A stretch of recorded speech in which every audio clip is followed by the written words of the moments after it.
ప్రభుత్వ కార్యక్రమాలు ఏది జరిగినా మీరు టీవీలో చూస్తూనే ఉంటారు, ఒకే ఒక వాయిస్ వినబడతా ఉంటుంది.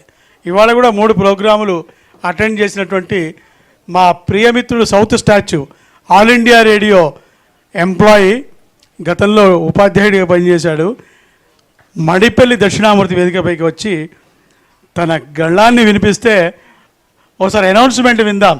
ప్రభుత్వం తరఫున చేసే కార్యక్రమాల్లో ఎలా ఉంటుందో దక్షిణామూర్తి వాయిస్ వినండి. మన భారత కల్చరల్ అకాడమీ గురించి చెప్తాడు.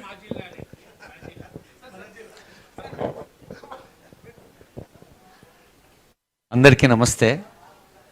We should be proud of our culture అని సురేష్ ఆ సంస్థకు పెట్టిన ట్యాగ్ లైన్.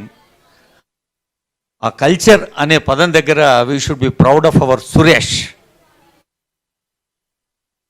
చప్పట్లు కొట్టడానికి ఆలోచిస్తున్నందుకు కొంచెం బాధపడుతూ,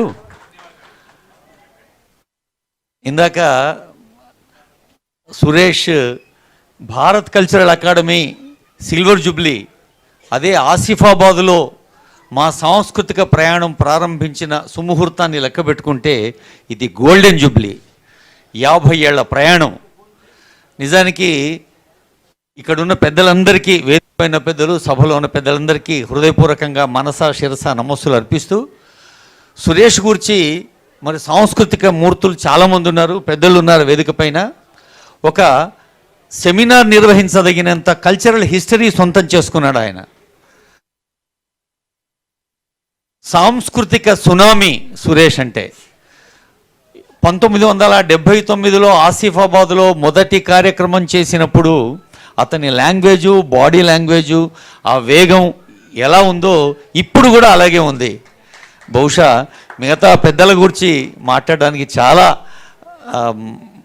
మనసు కోరుతుంది, కానీ సురేష్ కనిపిస్తున్నప్పుడు నాన్ ఋషి కురితే కావ్యం అన్న మాట మనందరికీ తెలుసు. అంటే కావ్యం రాయాలంటే ఋషిత్వం ఉండాలి. అలాగే నాన్ ఋషి కురితే సత్కార్యం, ఒక మంచి పని చేయాలంటే కూడా ఋషిత్వం ఉండాలి. ఆ ఋషికి నమః. Thank you south statue Dakshinamurthy. మరిన్ని వీడియోస్ కోసం మా ఛానల్ని లైక్ చేయండి, షేర్ చేయండి, సబ్స్క్రైబ్ చేయడం మాత్రం మర్చిపోకండి.